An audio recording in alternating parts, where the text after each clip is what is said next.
Welcome to the Maximize Business Value Podcast. This podcast is brought to you by Mastery Partners, where our mission is to equip business owners to maximize business value so they can transition their business on their terms.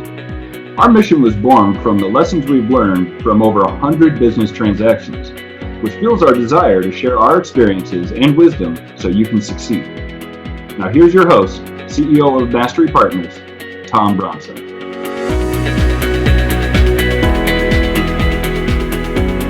Hi, this is Tom Bronson, and welcome to Maximize Business Value, a podcast for business leaders who are passionate about building long-term sustainable value in their businesses. In this episode, I'd like to welcome our guests, Charlene Aldridge and Todd Hunter. Charlene is president and Todd is a senior consultant of Aldridge, Kerr and Associates, a consulting practice that helps companies build and sustain operational efficiencies with efficient and effective processes. If you've read my book, Maximize Business Value, or listened to this podcast, you already know that I am a huge fan of documenting your processes. Having and following efficient and effective processes really and genuinely drives long-term sustainable value in businesses. I've known Charlene for many years through the servant leadership organization Business Navigators, and I've had the opportunity to meet Todd earlier this year. Turns out we're both avid snow skiers. So not only that, I'm a big fan of the work that they are doing at Aldridge Kerr. So welcome to Maximize Business Value, Charlene and Todd. Charlene, tell us a little bit about Aldridge Kerr. Thanks, Tom. By the way, we appreciate this opportunity to share with you a little bit about what we do. And I think you've done a great job of summarizing who we are. For over 20 years, Aldridge Kerr has focused on helping our clients understand the risks that get in the way of operational effectiveness and define what is needed to mitigate those risks for long-term success. Unlike many consulting firms, we roll up our sleeves and provide our clients with a roadmap to create sustainability to optimize their growth. Awesome. That's pretty succinct. Todd, what's your background and how did you come to Aldridge Kerr? Yeah, thanks, Tom. So I started my career and spent many years of it in various industries, corporate industries, financial, banking, national security, and in almost all situations found exactly the problems that Aldridge Kerr deals with and had Aldridge Kerr come in and correct those problems and help us move to a different state. And so about 3 years ago, I had the opportunity to what I call kind of jump to the other side of the tracks and take all of my industry experience and provide that same benefit back to the client base. So I joined Aldridge Kerr about 3 years ago. Oh, awesome. So you were a client before you became an associate. That's awesome. Yeah, many years. So you can lead a horse to water and they will drink. No. You're like Victor Kayam. You know, he's not only president, he's a client or something like that. Yeah, exactly. However that phrase goes. So we're talking about, of course, about documenting processes. Tell our audience what you mean by process documentation. Tom, process documentation, quite simply, is outlining the steps necessary to complete a specific task or process. Well, and I would add to that, I mean, it's not just simply documenting the existing process steps, but they also have the opportunity to do what we call ultimately documenting or looking at their desired state. And that is where they start to see some greater process improvement, efficiencies, et cetera. So as you already know, I love documenting processes. I think it adds so much value to businesses. I'll tell a little story about that later. But why do you think that documenting a company's processes is so important? We could give you a really long list, but we won't. I bet you could. We have several, though. I have several, and I bet you Todd will jump in with a few as well. I'm going to share 4 with you. Creating consistent, repeatable processes. This is actually a bigger deal than companies believe or realize. Ironically, the number one issue that we see when we work with our clients is lack of consistency. And this lack of consistency can create confusion, increases probability of mistakes, and makes it harder to train new employees. Secondly, it minimizes knowledge gaps. We like to refer to it going from tribal knowledge within an organization to institutional knowledge. 3, gaining insight into what is working well and what isn't. You would be amazed that we have every process documentation project we have done, and we've been in business for over 20 years, every single time it has unearthed something that surprised company management. So companies find out what challenges they have and opportunities simply by looking at their processes. Fourthly, it helps companies comply with regulatory and compliance requirements. Believe it or not, Tom, almost all industries have some kind of requirements around documenting their processes.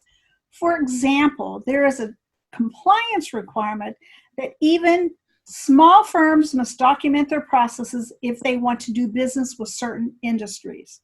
So in reality, very few companies are exempt if a company wants to sustain itself long term.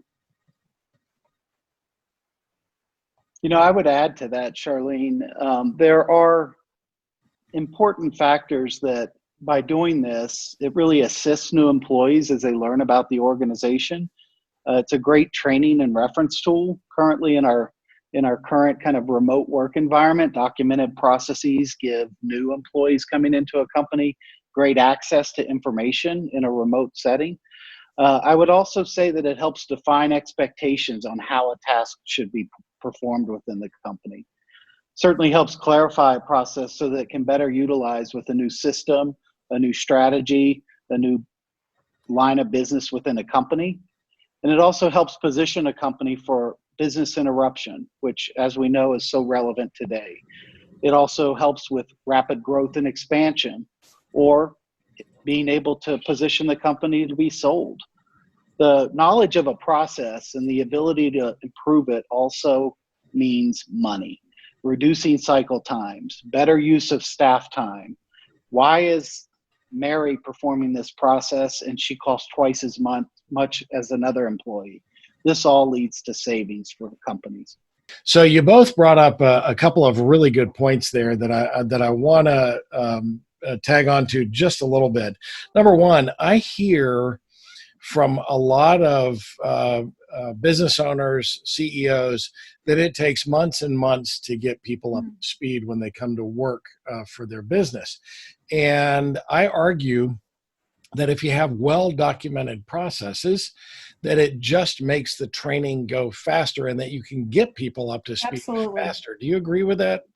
Absolutely. In fact, we use a documentation methodology that was invented by a Harvard professor who believed that documentation should have one set of documents should have various roles. So they can be used for training, they can be used for reference, they can be used for audit purposes. So that's, I think, what's so valuable about the approach we take for documenting processes, that it can be so valuable across various purposes. And it because we're able to standardize and make more consistent how they do document what they do, then that training gets easier. Oh, so much easier. I mean, if you can give somebody an outline of here's how you do your job, I mean, that'll just help them get up to speed so much faster. The other thing you mentioned, go ahead, Todd. I was just going to add to that it's almost always when we're in talking to people and we're saying, why do you do that? They say, because that's how I was trained to do it. And it could be a step that doesn't even exist and hasn't existed in the company for 10 years. But somebody learned it one way and trained it that way to everybody else that came in the company. So Yep. There's a great story that Gino Wickman describes that in his book, Traction, which everybody knows I'm a huge fan of Traction as well, and the entrepreneurial operating system. But he mentions that his wife was preparing Thanksgiving dinner, and as she was getting ready to cook the ham, she cuts the back of the ham off and then puts it in the pot. And he says, well, why do you do that? And she said, well, that's the way my mother did it. It turned out that her mom was there. And so he said, why do you cut the back of the ham off of the ham before you cook it? And she says, that's the way my mother did it. Well, it just so happened as the story progresses that grandma was even coming for dinner that year. And he said, so I have to know, why do you cut the back of the ham off before you cook it? She said, because when we first got married, my pot was too small and I had to cut off the back in order to be able to cook it. That's how people sometimes define their processes. Absolutely. Right? Absolutely. So the other thing that you mentioned, Charlene, is that even small companies can benefit from documenting processes, or more importantly, may be required to document processes. And a great example of that is if you're in a business that takes a credit card for payment, in order to maintain your PCI certification, so that you can accept credit cards, you have to have a documented process that absolutely will follow. And it's something that is so important that I mean, you think about it, retailers, restaurateurs, but what business doesn't take credit cards anymore? We're almost a cashless society. You're required to have that documented.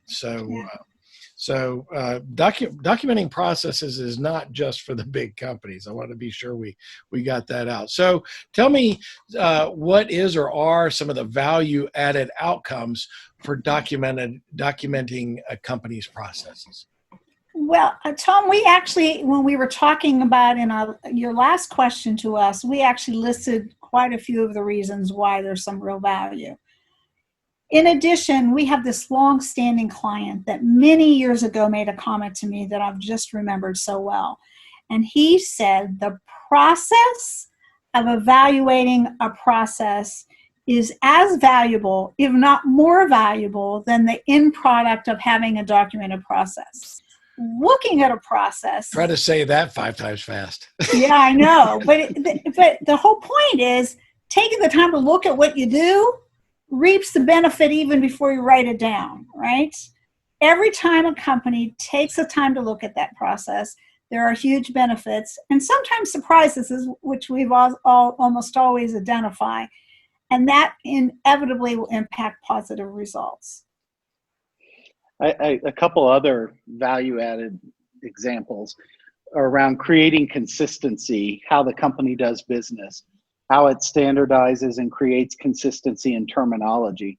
We completed a project for a client earlier this year, and not only did we address real process issues, but once we got staff talking from various functional areas of the company, they quickly realized they all called the same thing something different. And so a real value add was that we helped them create a corporate glossary, which helps them to aggregate all of the things they used to call something and also really agree on what they want to call it going forward. And that's just really valuable across the company to bring those different terms and to settle on a single definition. One other huge value is it allows those processes that are most critical to a company's success to be evaluated and optimized. A company can have hundreds and hundreds and hundreds of processes, but the most critical is what we try to get people to focus on first. And that really results in consistent, efficient, and effective processes. They become repeatable, and it positions a company very well for whatever is going to come next for that company. Absolutely. Tom, I just want to take a moment and interject a comment about efficiency and effectiveness. People talk about that all the time. We want to be really efficient. We want to be really effective. What we have found that companies often are really efficient at the wrong stuff. That makes them ineffective. And so getting a company to become efficient and effective both is really valuable. We have a business associate who always makes the comment that Being efficient is getting up the ladder really fast. Being effective is making sure the ladder is leaning up against the right wall. So efficiency and effectiveness are not the same thing, and we try to get people to understand that they need to do both of those. Oh, I agree completely. Are there risks if you don't document your processes? Well, let me share, and Tom, I know I've shared this story with you in the past.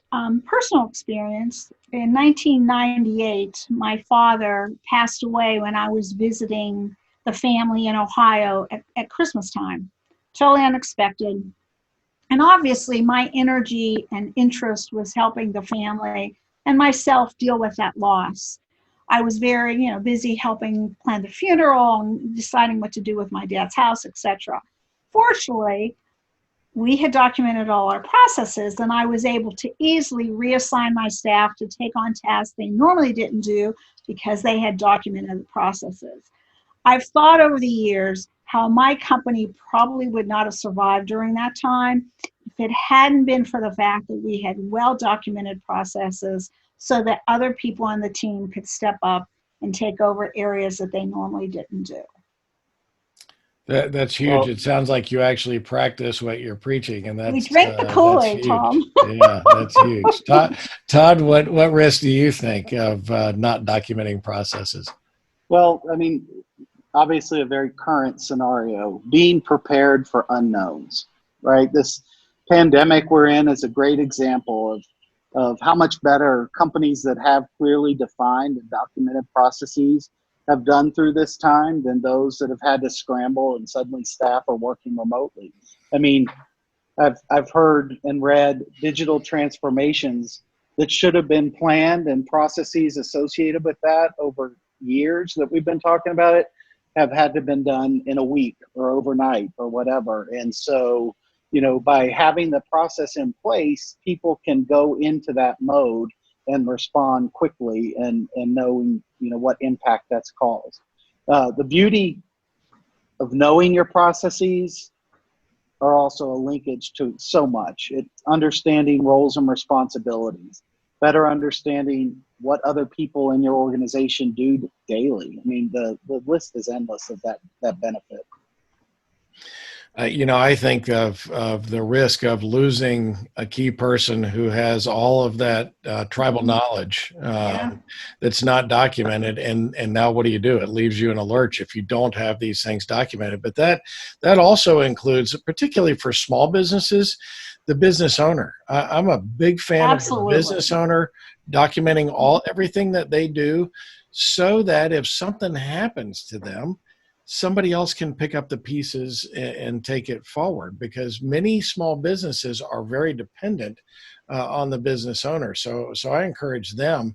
So when you think about the risk of if one of your key people left to take that tribal knowledge with them, what happens if you were gone? What happens to the business? Do you leave that then to your family to deal with or to your employees to deal with? It's way better if you can document that. Even if you don't want to share them with somebody yet, you've got a document that they can get to when they need to. So what are some common mistakes that companies make related to documenting their processes? One mistake that we regularly see is that the person who performs the process attempts to document it. Mm-hmm. Now, I'll be honest with you, Tom, I have spent my whole professional career, both in corporate America and now with my own firm, documenting processes. I started out as a methods analyst and moved up the ranks. In fact, I'm certified in multiple methodologies around documentation. But if you ask me to document one of the processes I perform, I know I've learned painfully that I'm going to miss steps. I don't communicate it clearly because I'm just too close to it. That's why we always recommend to our clients that someone other than the person who performs the process document it. Either hiring a firm like Aldridge Kerr to support that effort, or having someone else in the company who's far removed from that process to document it for them. Also, documenting processes often get put on a back burner because other priorities take precedent. We believe until leaders understand the value of process documentation, it's always going to be something they put aside. I agree. Todd? Yeah, a couple other mistakes we see are once processes are documented, they're not tested to make sure it's concise and correct. We typically recommend someone who's far removed from the process review it for clarity, conciseness. One goal of documenting the processes in the first place is, can it be used for training and reference? So what good is documenting if you aren't sure it's clear and concise and that anybody in the organization can understand and perform that process? Also, thinking documenting processing is done and done, as we refer to it. So evaluating your processes should be an intricate part of supporting the ongoing success of the organization. We encourage clients to review their existing documentation at a minimum every 3 to 4 years, if not more often, and make sure it's still relevant and that the process is being performed and documented as documented. And if not, then they can take action to correct it. And I think a super easy way to do that I advise our clients is that once your processes are documented, and if you're using them as a training document to teach new people, if you pair up a new hire with say a pro that's already doing the work, and you together follow the process, and the pro goes, oh, wait a minute, we don't do that anymore. Start making those notes so Absolutely. that you can update the processes right there. It's a living, breathing document. It's something Absolutely. that needs to be used on a regular basis. And Charlene, you brought up another point. It's hard to document your own stuff because you can see things that other people, or you don't see things, you miss things that other people won't miss.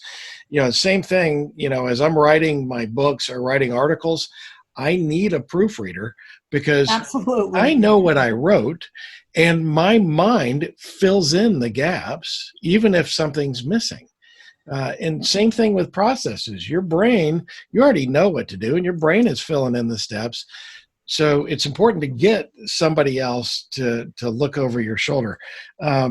Before we take a break, I did want to ask another quick question, because Todd, you mentioned a few minutes ago that you might have hundreds of processes in your business. Now, most of the listeners of this podcast are small business owners. And all businesses probably have hundreds of processes, whether you realize it or not. And certainly most of them are typically not documented. Do you have to document all of your processes? You're making us smile. No, we personally don't think. I was actually going to laugh. We don't think you should have to document all your processes. We do think you should document at minimum what we call our critical processes.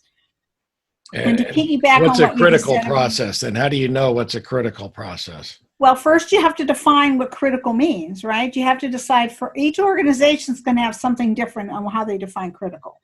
It could be the critical processes could be the ones that aren't working well. The critical processes could be the ones that are done most frequently. The critical processes could be the ones that are done least frequently. We help a company define what is critical, and then they establish what processes are critical based on that definition. So to put things in context, every organization, even if it's a 1 or 2 man shop, have different functional areas. They have an accounting, they have finance, they have marketing, they have sales, operations, et cetera, et cetera. Each of those functional units have at least, on average, 12 to 18 processes. And of those 12 to 18 processes, typically, based on what we've learned, there are between 5 to 6 to 7 of those processes that are critical. Some cases only 3. So, for example, in accounting, accounts payable and accounts receivable are typically almost always critical processes, regardless of how you define critical, right? But other tasks you perform in accounting probably are not as critical.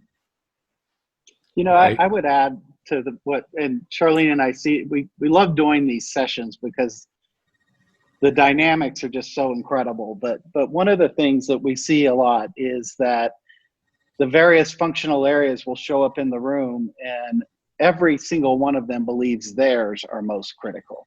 And it's not until we have this conversation amongst functional units, accounting, marketing, sales, et cetera, that they come to some agreement that, oh my gosh, the sales ones are most critical first, and we need to look at those before we're looking at the accounting side. Oh, now just stop it. Todd, stop it.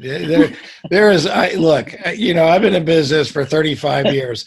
I have never had a finance person tell me that a sales process is more critical. Well, that's because you're not That's talking to what the happens when you get all the right players in the room. It's amazing. No, I get it. I totally get it. So what you're saying is we shouldn't be in our silos. We should actually talk about these things. Novel idea. Yeah, you That's can't awesome. just point the finger. That's right. Hey, so we're talking with Charlene Aldridge and Todd Hunter. Let's take a quick break. We'll be back in 30 seconds. Mastery Partners equips business owners to maximize business value so they can transition on their own terms using our 4-step process. We start with a snapshot of where your business is today. Then, we help you understand where you want to be and design a custom strategy to get you there. Next, you execute that strategy with the help of our amazing resource network. And ultimately, we help you transition your business on your terms. What are you waiting for? More time? More revenue? If you want to maximize your business value, it takes time. Now is the time. Get started today by checking us out at masterypartners.com or email us at info@masterypartners.com to learn more.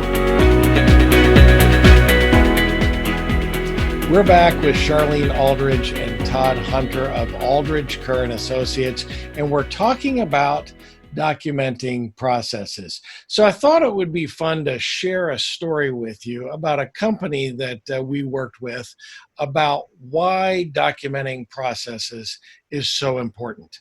This company happened to be in an industry that was trading at about 6 times earnings when they went to go sell their business. But the big difference about this company and other companies in their business was that they had rock solid performance metrics and rock solid processes that were well documented and followed by everybody in the organization. In fact, their processes were so well documented and so well followed that they became sort of a rock star of their industry. Well, when it came time for the owner to retire and sell that business, he started looking around at what his options were. And it turned out that there was an enormous company in their space that really took an interest to them. And as we were talking about the company and why this big company would be interested in this very small company, it all boiled down to, you have great processes and we want to implement them in our business. So at the end of the day, the tail of the tape on this is the processes is what attracted the buyer to this seller, number one. And number two, in that industry, they were trading at 6 times on average, all the transactions in that industry. This seller got 22 times earnings. Why? Because that's what they really wanted. The buyer realized that if they pay that premium for this business, they were going to be able to take their business to a higher level. And so that's why it is so important. That's one example. But that's why it is so important to document those processes. So with that in mind, tell us how documenting your processes can move a company forward, even during challenging times like we are while this is being recorded. We keep hearing, Tom, from more and more companies that they will probably not return to their offices for the foreseeable future. In fact, we've even heard from some companies that have told their employees that they need to plan to work from home for the next several years. Wow.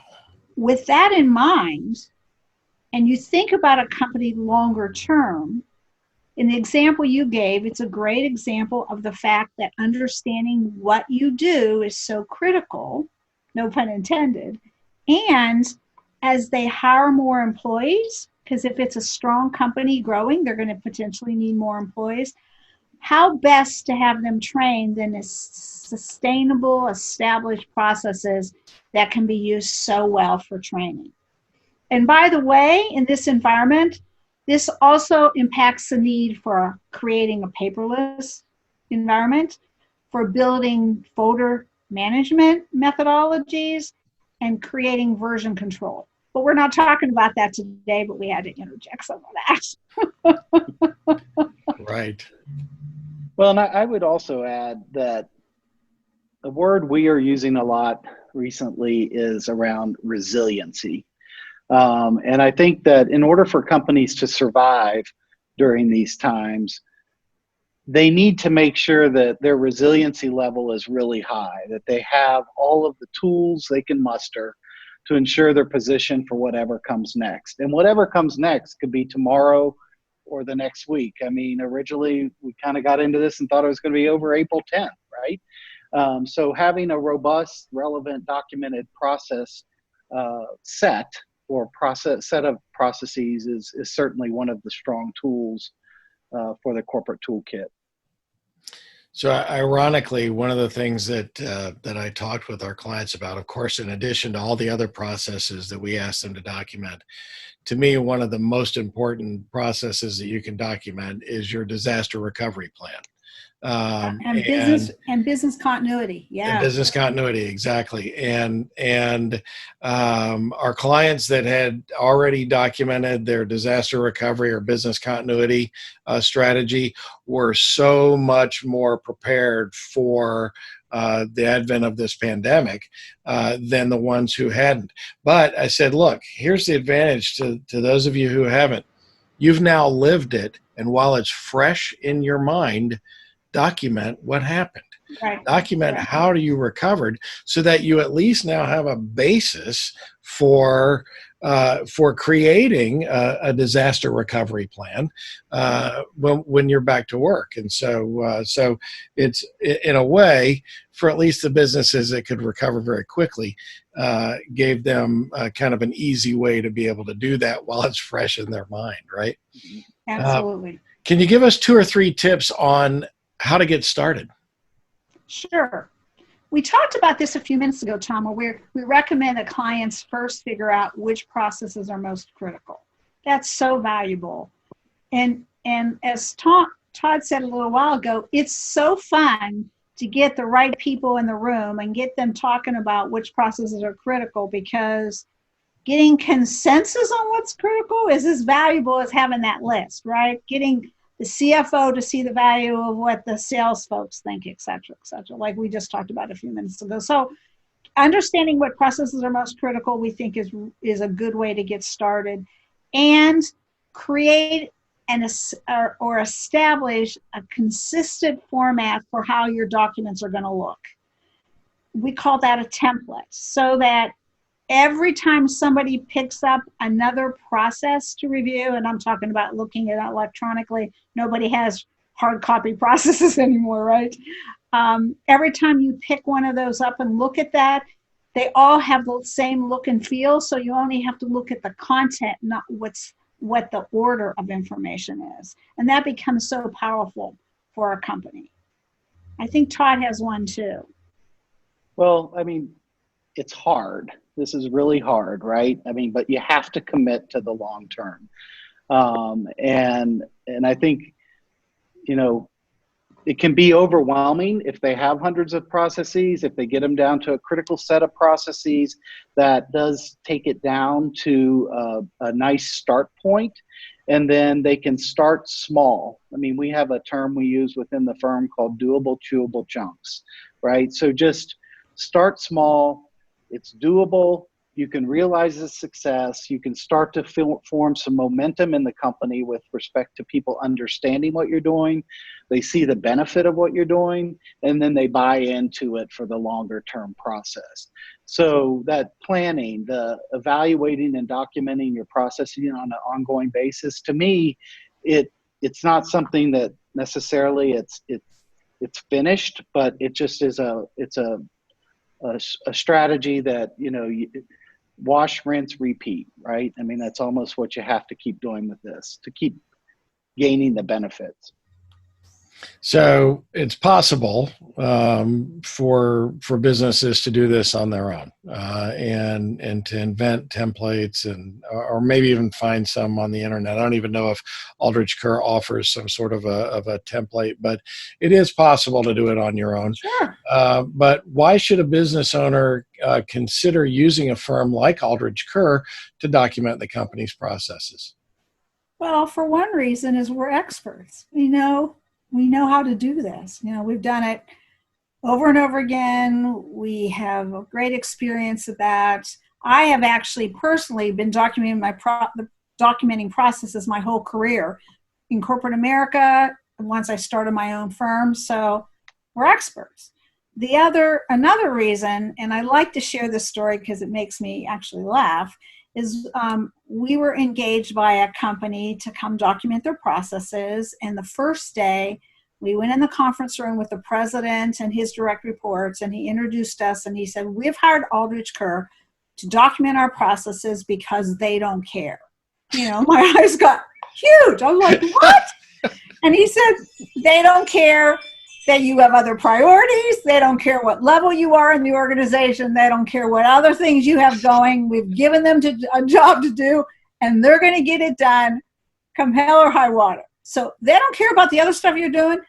They're focused on delivering what they're, and I think that's the real value of consultants. They have a very narrow focus, and they are able to get things done. I got to say, I see a new tagline on your website, Aldridge Kerr. We just don't care. I know I lost a year off my life when he said that. No, it's awesome. It is so true. I thought it was brilliant. When I'm engaged with our clients, the beauty of what I do is I am a completely disinterested third party. That's right. All I can do is tell you what I see, right? That's right. Right.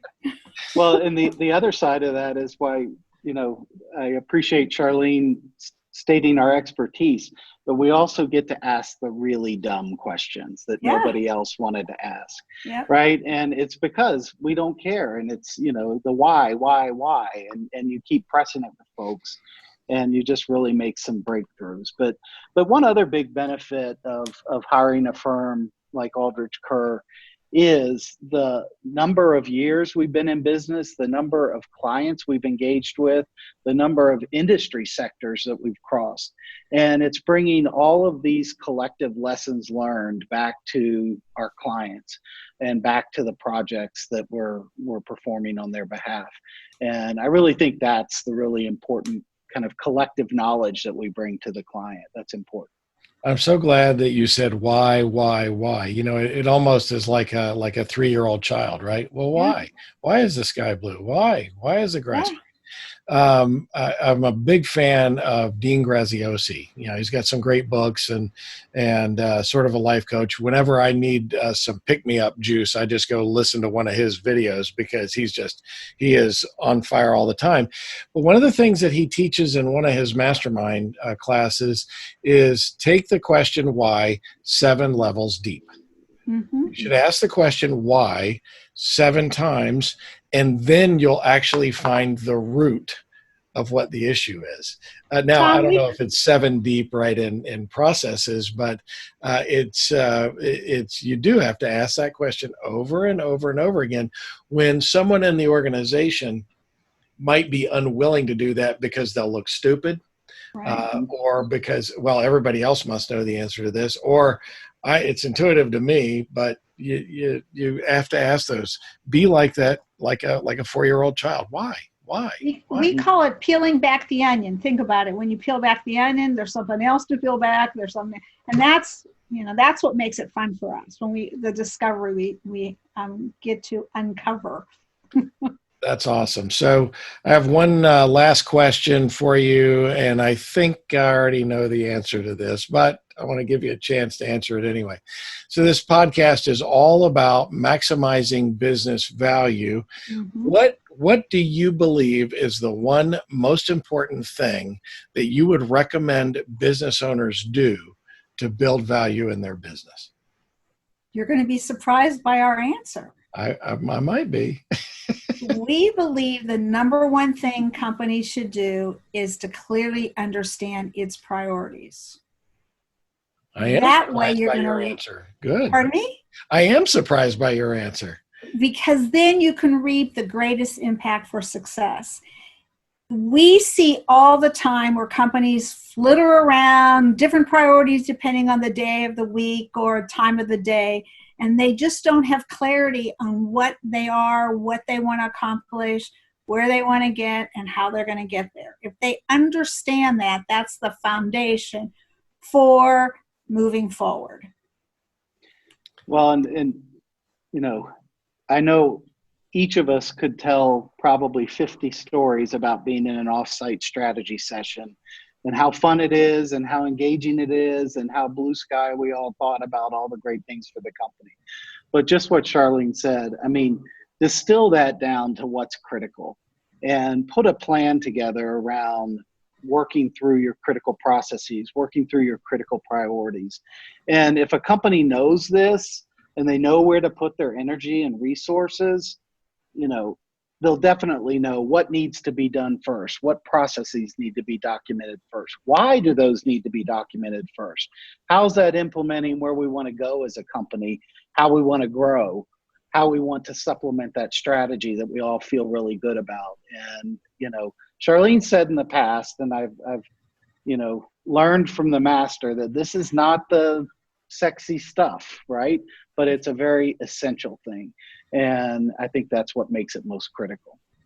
Well, I can tell you that that documenting processes was a sexy thing to that business owner who Good point. basically quadrupled the value of his business because of that. So that's my definition of sexy, right? Right. Yeah, there you go. When he checked his bank account. Yeah, that's right. You're right. You know, it's funny when no matter the size of your business, right? If you've got, let's call it a leadership team or a management team of more than 3 people, actually probably more than one person, then if you poll them independently and ask them, what are the priorities of the company? I'd be willing to bet that most businesses would have different answers from different people. We know that for a fact because we do it all the time. We give them pre-work. We ask everybody to tell them what their most critical and what their priorities are. And this is almost like a double negative. We never have had them all come back with the same answer. Wow. The leadership, they always come back with some variety. Maybe they'll have one that are the same. And that's what's so painful for an organization that has to be fixed. Getting clarity around priorities is the first step to do 1,000 really amazing things. Yes. Yeah. And you know what? There are so many things that are built on that, right? I mean, absolutely. Not only the documenting processes, but running the business, communicating. You know, if you look at EOS or at Mike Rose's book, ROE, Powers ROI, it's all about that effective communication and getting people on the same page. I mean, heck, I'm reading again because I love it so much, Jack Stack's Great Game of Business. Yeah. All about getting consensus on what are the priorities, right? And right. then you can go and do that. Well, thank you. That restored my faith in humanity. You gave me an answer that I wasn't expecting. So, well, and because of that, I'm going to ask you my bonus question, which anybody who listens to our podcast knows that this is always coming. So first to Charlene, what personality trait has gotten you in the most trouble through the years? My tenacity. I am like a dog with a bone. I won't give it up. And I got to tell you, Tom, that has helped me a lot in my career, but it's also got me in lots of trouble with people because they just want me to go away. I'm just very tenacious. You know what? That is an excellent choice because that's probably would have been the label that I would have given it because Charlene and I served on a board together. She does. She digs in and goes. And you know what? It helped drive our organization to a better place. Yeah. Great. Thank you. Thank you. but I'm confident it got you in trouble through the years. Oh, it Todd, has. Todd, what about you? What's your personality trait that's gotten you into trouble? Well, in the theme of opposites attract, I'm a huge dreamer, right? So my big one is, it's tough being a visionary, waiting for the rest of the world to catch up with me. And so again, that's got me in trouble, but it's also been a benefit over time. And so that's why Charlene and I and others in our firm work really well together, because we complement each other. Yeah. And we really can quickly represent kind of all different components of a corporate need or a client need. That is awesome. Two great personality traits that can be a blessing and a curse. That's right. where they rear their head. So this has been such great fun. I am so glad that you guys had time today to join us on our podcast. Tell our listeners and our viewers how they can get in touch with you.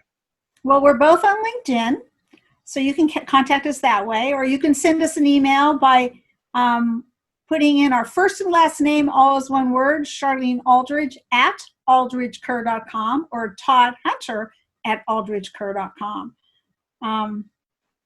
You can tell we've been around a long time because our email addresses are very long. Yes. That's why I went with Tom. That's right.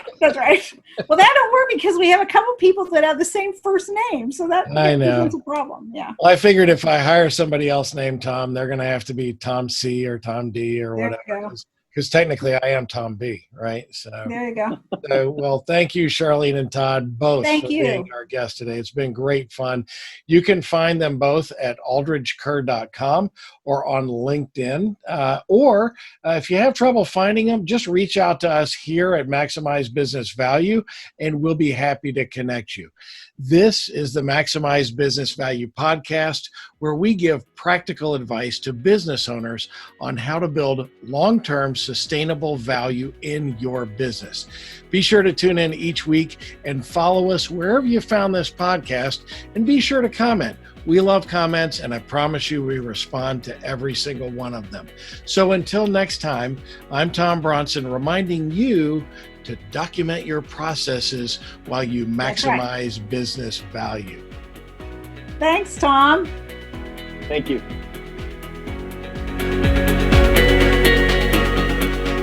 Thank you for tuning in to the Maximize Business Value podcast with Tom Bronson.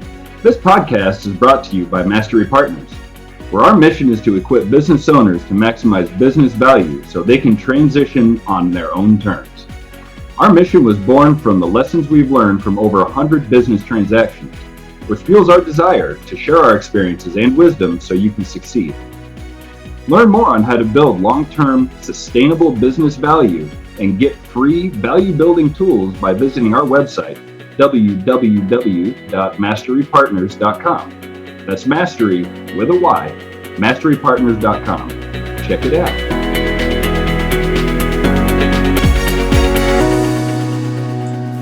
That was perfect. I wouldn't make any changes on that.